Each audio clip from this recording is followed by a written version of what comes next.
Bueno, sí, como decíamos entonces, vamos a continuar con este estudio de la carta, la segunda carta del apóstol Pedro. Ustedes recuerdan que Fede arrancó hace 2 miércoles con la introducción y el comienzo, la salutación. Nos comentaba un poco de qué se trataba esta carta y bueno, una carta. Ustedes recuerdan que cuando hablábamos de Primera Pedro, una carta dirigida a hermanos que estaban sufriendo mucho en situaciones de persecución y demás, eh, situaciones de mucho sufrimiento. Esta segunda carta es como una especie de mensaje de despedida del apóstol Pedro. Tiene mucho énfasis también en cuestiones relativas a falsas doctrinas, a cosas que se estaban introduciendo en la vida de las iglesias. Eh, y tiene justa lógica, tiene justa razón, porque un hermano que está sufriendo, que está angustiado, que está en situación de dificultad extrema a veces, como les pasaba a los creyentes expatriados, a los cuales Pedro dirigía sus cartas, es más vulnerable, muchísimo más vulnerable ante cualquier oportunista que pueda llegar a aparecer. Entonces, tiene lógica que Pedro tenga que también dar este mensaje en esta segunda carta. Quizás algunos dicen que hay muy pocos meses de diferencia entre la primera y la segunda carta.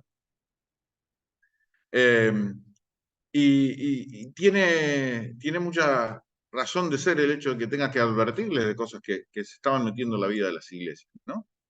Pero sí, lo cierto es que en el comienzo Pedro tiene que hablar acerca de cuestiones vitales y básicas de la vida cristiana y de lo que significa, como dice acá en este bosquejo, que cualquier cosa después le pueden pedir a Fede si alguno no lo tiene todavía, eh, todo lo que era necesario para avanzar en la vida espiritual, ¿sí? El origen y desarrollo de la vida que agrada a Dios es lo que dio Fabián, ustedes recuerdan, eh, de todo lo que el Señor había hecho, que nos ha dado todo por su divino poder, y dice, bueno, después de todas las promesas que el Señor nos dio, que nos hizo participantes de la naturaleza divina, que esto es algo terrible, está muy loco, porque tenemos la misma simiente de Dios, la misma genética de Dios. Es una cosa extraordinaria lo que está diciendo acá. Y bueno, y ahí dice, bueno, pongan toda diligencia, pongan todo el esfuerzo en añadir a su fe virtud, a la virtud conocimiento, al conocimiento dominio propio, eh, al dominio propio paciencia, a la paciencia piedad, a la piedad afecto fraternal, amor. Bien, hasta ahí vamos, hasta ahí llegamos. ¿De qué trataba cada uno? Bueno, de qué trataba cada una de estas virtudes. Bueno, se habló bastante el, el miércoles pasado. Ahora llegamos al versículo 8. Y en el versículo 8 dice Pedro, relacionado con lo que venía mencionando antes, dice, porque si estas cosas, ¿qué cosas? Bueno, lo que había mencionado desde el versículo 5 en adelante, la fe, la virtud, el conocimiento, el dominio propio, la paciencia, la piedad, el afecto fraternal y el amor, todas esas cosas, si estas cosas abundan en ustedes, están en ustedes y abundan, no los van a dejar estar ociosos ni sin frutos en cuanto al conocimiento de nuestro Señor Jesucristo. Pero el que no tiene estas cosas, tiene la vista muy corta, es ciego, habiendo olvidado la purificación de sus antiguos pecados. Por lo cual, hermanos, tanto más procurad hacer firme vuestra vocación y elección, porque haciendo estas cosas, no caeréis jamás, porque de esta manera les serán otorgada amplia y generosa entrada en el reino eterno de nuestro Señor y Salvador Jesucristo. Fíjense, obviamente que el pasaje tiene mucha riqueza y vamos a esbozar algunas ideas respecto de esto, ¿no?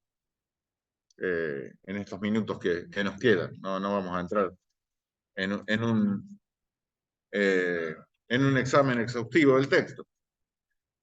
Si tuviéramos que meternos a ver cada palabra, bueno, no terminamos más.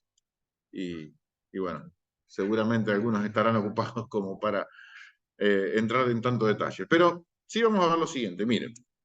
Versículo 8.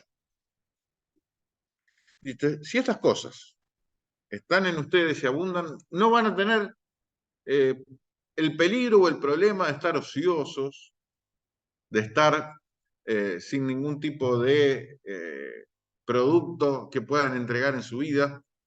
No van a tener el problema de estar sin fruto. Esa es la idea, ¿no? Y cuando hablamos de fruto, lo estamos viendo cuando estamos hablando del tema de fruto los domingos. El fruto es el producto final de la vida. Es lo que le vamos a entregar a Dios cuando nuestra vida pase, cuando pase todo el tiempo de nuestro peregrinar acá en nuestra tierra. ¿Cuál va a ser el resultado de todo este peregrinar? ¿Qué vamos a entregar? ¿Cuál va a ser nuestro fruto? En definitiva, él dice, bueno, lo estamos viendo los domingos, ¿no? No vamos a entrar en demasiado detalle porque muchas veces lo estamos mencionando, pero eh, el propósito del Señor, el deseo de Dios, es que llevemos fruto, mucho fruto, un fruto abundante y un fruto que permanezca. ¿Sí? Juan 15 es el texto que estamos usando como base de todo el resto de las meditaciones. Y entonces dice, bueno, si estas cosas abundan en ustedes, no van a tener problema de estar sin fruto. No van a tener problema de estar ociosos. No van a vivir al divino botón. No van a pasar por la vida como unos entes inútiles. No. Van a entregar un fruto verdadero, poderoso y potente y que el Señor se pueda agradar. Ahora surge un tema, porque cuando hablamos de fruto, ¿se acuerdan que vimos que hay unas cuantas formas de dar fruto para Dios, ¿no? Eh, la primera de todas que estamos viendo, que todavía no terminamos de ver en los días domingos, es justamente el carácter cambiado, el carácter transformado por medio del Señor Jesús, ¿sí? Gálatas 5 viene a ser la base o la subbase de ese tema, ¿no? Gálatas 5:22. Mas el fruto del Espíritu es amor, gozo, paz, paciencia, benignidad, bondad, fe, mansedumbre, templanza. Contra tales cosas no hay ley. Y ese fruto de un carácter transformado, de un carácter modificado, de ser una persona totalmente egoísta y que piensa solamente en sí mismo, a ser una persona que verdaderamente está cambiada, transformada por la obra del Espíritu Santo, cambiada y transformada de modo tal que se va reproduciendo el carácter de Cristo. Y ahí surge un tema, surge una pregunta. Porque el amor, el gozo, la paz, la paciencia, todo eso, decimos, es fruto de la obra del Espíritu. ¿O acaso es una decisión? Por ejemplo, cuando hablamos de amor, ¿de qué hablamos? ¿De algo que el Espíritu produce y surge solo? ¿O de la decisión de amar? Porque hay muchas veces que la Biblia nos habla, el apóstol Juan y demás, que nos amemos los unos a los otros, por ejemplo. Y está puesto como un imperativo, como un mandamiento. Entonces, ¿de qué hablamos? ¿De mandamiento o de obra sobrenatural del Espíritu? Cuando hablamos de fe, por ejemplo, ¿de qué hablamos? Cuando hablamos de dominio propio o templanza, ¿de qué hablamos? Y hablamos de las dos cosas en realidad. Las dos cosas son ciertas. Son mandamientos, porque justamente en el texto de Pedro dice, ustedes añadan, es voz activa, es algo que tenemos que hacer nosotros, ¿no? Añadir, dice, imperativamente, a vuestra fe virtud, a la virtud conocimiento, etcétera, etcétera. Entonces, ¿de qué hablamos? ¿De mandamiento? ¿De decisión? ¿O de obra del Espíritu? Y hablamos de las dos cosas. ¿Saben por qué? Por algo que mencionó Marcelo en la oración hace un rato. Porque Dios es el que produce en ustedes el querer como el hacer por su buena voluntad. Vamos a ese texto justamente, de Filipenses. Miren, que es un texto muy llamativo. Filipenses capítulo 2. Lo estudiamos también cuando vimos Filipenses, ¿no? Pero para recordar y también poner énfasis en este punto, exactamente. Recuerden lo que dice Filipenses capítulo 2. Por tanto, amados míos, como siempre habéis obedecido, no como en mi presencia solamente, sino mucho más ahora en mi ausencia. Y acá viene el punto delicado. Ocupaos en vuestra salvación con temor y temblor. Porque Dios es el que en vosotros el querer como el hacer por su buena voluntad. Entonces, fíjense, dice, ustedes ocúpense de su salvación con temor y temblor. Esto es una cosa seria. Y cuando habla de salvación, no dice que hay que cuidar la salvación, porque la salvación Dios la da una vez y para siempre. Nadie nos puede arrebatar de la mano del Señor Jesús. Nadie nos puede arrebatar de la mano del Padre. La seguridad de salvación es un pilar de la fe. ¿Sí? No habla de cuidar, sino de ocuparse. Ocuparse de las cosas que tienen relación con la salvación. Entonces, una vez que uno se ocupa, Dios produce. Entonces, ¿es una obra del Espíritu o es un trabajo que hacemos? Y es las dos cosas. Y la verdad que ambas cosas se retroalimentan. Ambas cosas van de la mano. El deseo, la voluntad, la decisión, las ganas, la actitud, que le pongamos a todo lo que tenga que ver con las cosas relativas a la vida espiritual, las cosas de arriba, la de Pablo mencionando en el libro Colosenses, cuando hay un deseo, hay una actitud, hay ganas, Dios produce. Si no hay deseo, no hay ganas, no hay actitud, y apuntamos siempre para abajo, no se produce nada. Entonces, ¿hay mandamiento o hay obra del Espíritu? Las dos cosas. Y van de la mano, estrechamente de la mano. No podemos quedarnos tirados en una cama esperando que Dios haga toda la obra. No. Tampoco podemos pensar de que todo es esfuerzo humano. No. Porque Dios obra. Dios hace la parte más difícil, más compleja, la parte que es imposible a la luz de nosotros como personas débiles y finitas.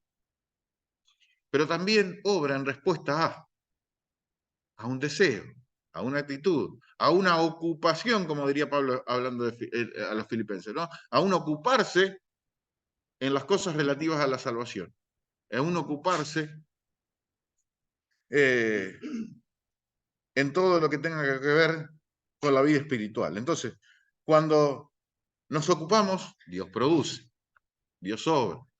La vida fructifica. Eso es lo que el apóstol Pedro nos está mostrando acá.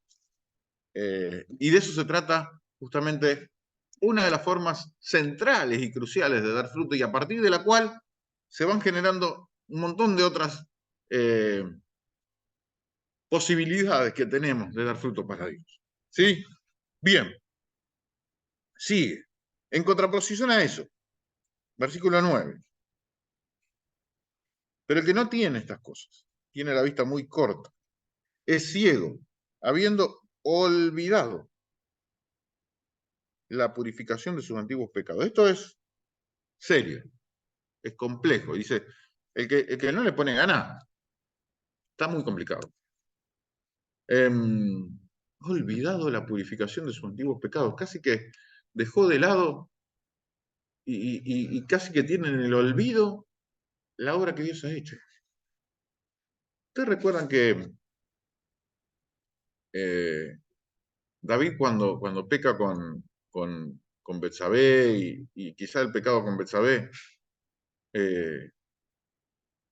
a pesar de lo grave que había sido, no fue lo más grave, luego el encubrimiento, el asesinato de Urías de Eteo. Ustedes recuerdan de eso, ¿no? ¿Se acuerdan que después viene pasa como un año más o menos hasta que él es confrontado con esa realidad de pecado? Y Dios usa al profeta Natán contándole una historia. ¿Se acuerdan? Seguramente se acuerdan de eso, ¿no? Y él cae en un arrepentimiento muy profundo y muy genuino, por lo cual Dios lo llama un hombre conforme a su corazón y a pesar de todas las cosas que había hecho, Dios destaca su vida y su arrepentimiento, a pesar de que, bueno, naturalmente que tuvo que pagar las consecuencias de su pecado, no quedó impune todo el desastre que había hecho, ¿no? Pero ustedes recuerdan que cuando escribe el Salmo 51, él es un salmo de arrepentimiento, igual que el 32, él dice en el Salmo 51, en el versículo 10, crea en mí, oh Dios, un corazón limpio y renueva un espíritu recto dentro de mí. No me eches de delante de ti y no quites de mí tu Santo Espíritu. Vuélveme el gozo de tu salvación y espíritu noble me sustente. Y fíjense que él dice, vuélveme el gozo de tu salvación. Él había perdido el gozo de la salvación. Es decir, la salvación no se puede perder, pero el gozo de la salvación sí. El disfrutar de la comunión con Dios es algo que es una enorme bendición que tenemos una vez que el Señor nos ha salvado. Y que se pierda esa parte que es la parte central de nuestro peregrinar acá en la tierra es prácticamente estar en una situación muy complicada como hijo de Dios. La salvación no la vamos a perder, pero perder el gozo de la salvación es algo serio, es algo grave. Entonces Pedro dice, cuando ustedes no se ocupan de estas cosas, de la fe, de la virtud, del dominio propio, de la paciencia, de todo eso, si no se ocupan de eso, es como si estuvieran ciegos. Es como que todavía las vendas no se le hubieran caído. Las escamas de los ojos no se le hubieran caído. Es como que olvidaron la purificación de sus antiguos pecados. Es como que retrocedieron casi hasta el principio. No hasta el principio porque siguen siendo salvos, pero casi hasta el principio. Esto es serio, esto es grave. No prestar atención a las cuestiones que Dios nos muestra. A ocuparnos de las cosas de arriba, a ocuparnos de las cosas relacionadas con la salvación. A procurar día tras día y momento tras momento vivir una vida más santa, más pura, más cercana a lo que Dios quiere. Dice, esto es serio.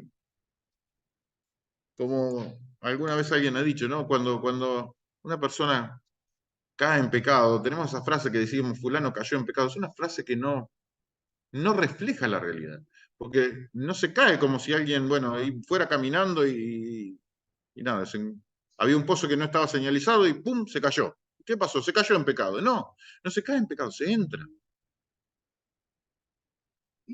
Se va uno deslizando hacia algo que puede ser terrible. Entonces, dice, es ciego, y como bien se dice muchas veces, ¿no?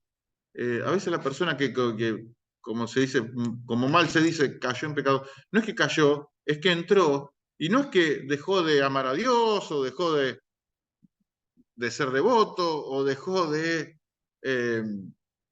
de prestar atención, pero sí se ha olvidado de Dios, se ha olvidado de la purificación de sus antiguos pecados. Entonces, puede entrar en este tipo de cuadros que realmente son espiritualmente muy serios.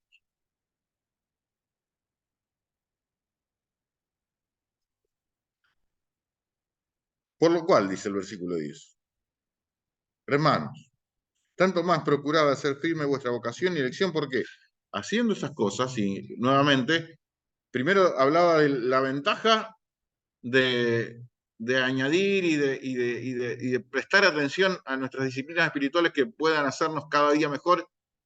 Dice, la gran ventaja es que ustedes van a fructificar. En contraposición a eso, ojo, el que no va por ese lado está en una situación seria. Y ahora vuelve a la positiva, ¿no? Va positivo, negativo, positivo. Vuelve a lo positivo. Por lo cual, hermanos, tanto más procurad hacer firme vuestra vocación y elección, porque haciendo estas cosas no caeréis jamás. Y ahí, una vez que alguien se ocupa y que Dios empieza a producir ese querer como el hacer, y no, ahí hay un carácter firme. Ahí hay un establecimiento que Dios hace y que lo pone con los pies sobre la tierra y bien firme en lo que Dios quiere. Y llega un punto donde dice, ustedes no caerán jamás si hacen estas cosas. Es decir, hay una potencialidad en el creyente, en el Hijo de Dios, eh, de inclusive no caer bajo ningún aspecto, en ninguna realidad de pecado, porque como dice Pablo escribiendo a los romanos, la obra de Dios ha sido tan fuerte que hemos sido libres del poder del pecado. Dice Pablo escribiendo a los romanos, les leo Romanos capítulo 6, como para leerlo directamente del texto. Romanos capítulo 6, versículo 6. Sabiendo esto que nuestro viejo hombre fue crucificado juntamente con él, con Cristo, para que el cuerpo de pecado sea destruido. Ahí la expresión destruido sería más apropiado decir para que el cuerpo de pecado sea inutilizado a fin de que no sirvamos más, nunca más. Y definitivamente nunca más al pecado. Para que el cuerpo del pecado sea inutilizado. Porque claro, uno cuando le he destruido piensa, bueno, ya está, listo, el cuerpo del pecado fue destruido, no podemos pecar nunca más. Y no, la verdad es que no. La verdad que eso no sucede, pero sí está la potencialidad, el cuerpo de pecado o nuestra tendencia interior puede ser totalmente inutilizada. O lo que Dios hizo, mejor dicho, es eso, es inutilizar toda esa tendencia que podemos arrastrar de nuestros primeros padres a hacer lo malo, a pecar, a, a, a estar fuera de la voluntad de Dios. Pero claro, es inutilizado. Es eh, como pasaba a veces, como hay algunos relatos incluso en el libro de los jueces, ¿no? Donde alguien le amputaban algunos miembros para que esté, después de vencer alguna batalla, para que esté tirado en la mesa mendigando que le tiren algo de comer como si fuera un perro. Y bueno, el cuerpo está inutilizado, no puede hacer más daño, pero si alguien le da a comer, se alimenta y se fortalece. Entonces dice, el cuerpo de pecado fue inutilizado, fue destruido. Haciendo estas cosas ustedes no caerán jamás. Tienen toda la potencialidad para vivir en santidad tal cual como Dios quiere, para que sean santos como Dios mismo es santo.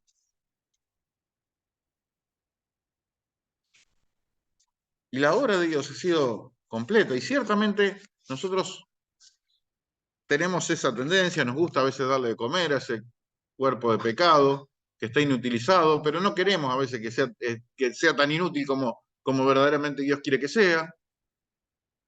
A veces tenemos la voluntad y el deseo de darle de comer y de hacer que no sea tan inútil justamente.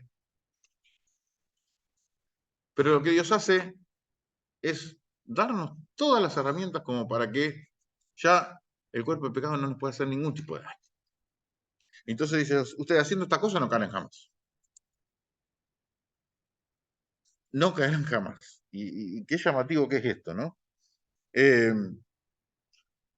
así que bueno, procuren hacer firme vuestra vocación y elección, porque haciendo estas cosas no caeréis jamás. Porque de esta manera, dice, y cierra un poco este apartado, versículo 11, porque de esta manera les será otorgada amplia y generosa entrada en el reino eterno de nuestro Señor y Salvador Jesucristo.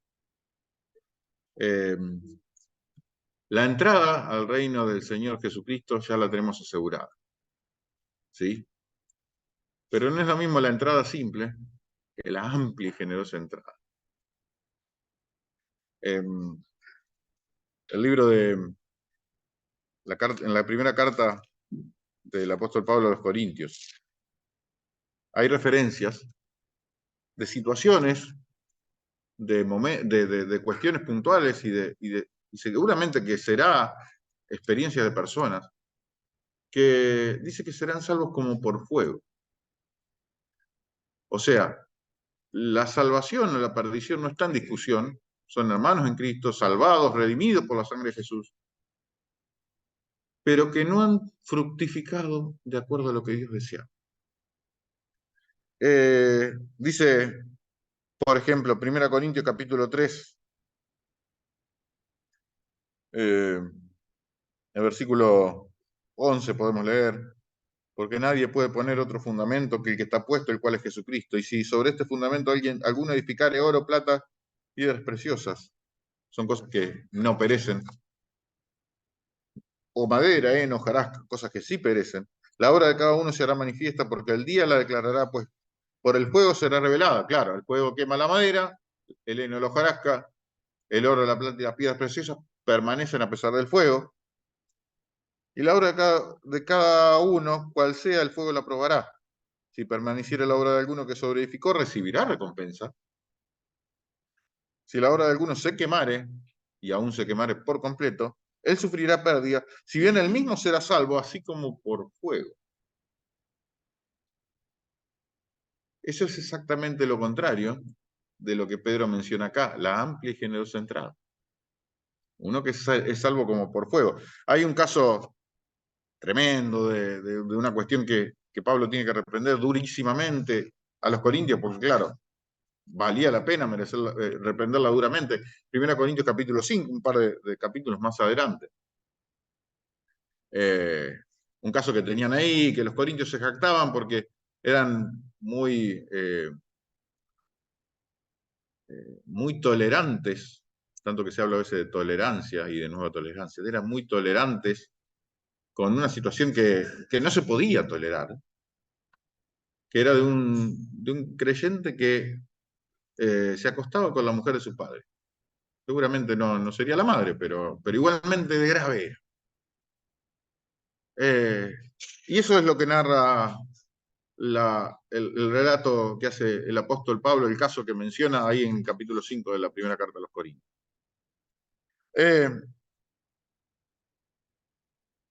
Y la medida que Pablo ordena que se tome en la iglesia, que es una medida naturalmente disciplinaria, en este caso, dice Pablo, 1 Corintios capítulo 5, versículo 3, estoy leyendo, ciertamente yo como ausente en cuerpo, pero presente en espíritu, claro, porque estaba escribiendo por carta, ya como presente juzgado al que tal cosa ha hecho, a la persona que había cometido este pecado. En el nombre de nuestro Señor Jesucristo, reunidos vosotros y mi espíritu con el poder de nuestro Señor Jesucristo, la decisión es que el tal sea entregado a Satanás, o sea, o podríamos ponerlo en términos actuales, sea puesto fuera de comunión. El tal sea entregado a Satanás para destrucción de la carne, a fin de que el espíritu sea salvo en el día del Señor Jesús. O sea, no hay una cuestión que se discute la salvación o la perdición de la persona. Dice que el tal sea entregado a Satanás, pero que el cuerpo sea entregado, que la iglesia sea preservada de la contaminación que este pecado está trayendo, pero que el espíritu de esta persona sea salva en el día del Señor Jesús. Entonces, es cierto que todos somos salvos y que la salvación no se puede perder, pero también es cierto que no es lo mismo la clase de entrada que podemos tener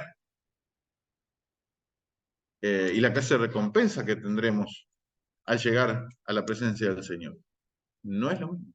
Y dice Pedro, miren, ustedes cuando se dedican a eso van a fructificar, tienen la potencialidad de no caer jamás, se pueden olvidar de esos problemas que a veces lamentablemente muchas personas tienen de que están ciegos, que se olvidan de la purificación de sus antiguos pecados, y además hay algo más a nivel escatológico, a nivel de los últimos tiempos. Se le otorgará amplia y generosa entrada en el día en que sean recibidos a la presencia del Señor. Qué bueno que está esto. Si lo tomamos por la positiva, es buenísimo. La negativa también está, y le tenemos que prestar atención. El Señor nos llama a que revisemos nuestra vida siempre, ¿no? A que tengamos siempre cuidado, que tengamos un ojo en lo que el Señor nos quiere enseñar, pero también un ojo puesto en nuestra vida, en nuestra relación con Dios, que aprendamos de su palabra, pero que apliquemos esa palabra, que recibamos lo que Él nos quiere mostrar, pero que pongamos por obra eso que nos quiere mostrar, para que de esa manera le sea otorgada amplia y generosa entrada en el reino eterno de nuestro Señor y Salvador Jesucristo. Amén. Que sea esta la experiencia de cada uno de nosotros. Y vamos a orar para terminar. Señor, te agradecemos por este tiempo, por este momento, Señor, que nos regalás, que nos permitís pasar.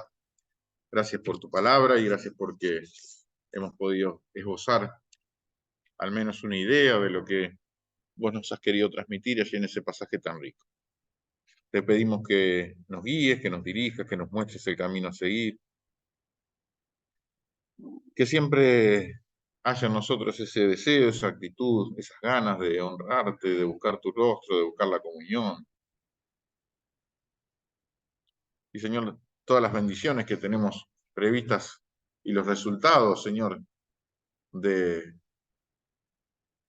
esa obra que compartimos y de esa comunión estrecha y de esa ida y vuelta que tenemos con vos, Señor, sean estos resultados eternos, permanentes, resultados que trasciendan nuestra vida y que sean de bendición para las personas que nos rodean. Señor, gracias por tu palabra, gracias por tu obrar, por tu poder. Te pedimos que nos guíes, Señor, para que podamos añadir a nuestra fe virtud, a la virtud conocimiento, al conocimiento el dominio propio, paciencia, la paciencia, afecto fraternal, amor. Señor, rogamos que nos guíes en todo este proceso para que, Señor, podamos ser personas que transmitan lo que vos querés transmitirle al resto de las personas que nos rodean, Señor.